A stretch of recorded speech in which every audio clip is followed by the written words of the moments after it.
clog up full screen. A Greenfield police officer has just pulled someone over for speeding.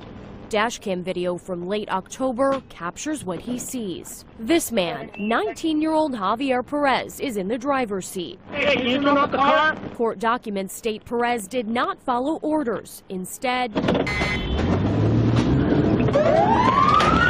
taking off, nearly causing an accident in the process. As seen in this dashcam video, the driver ignores sirens before making a U-turn at 24th and Leroy. Moments later, the officer tries to stop Perez again, but he backs up and hits the squad car.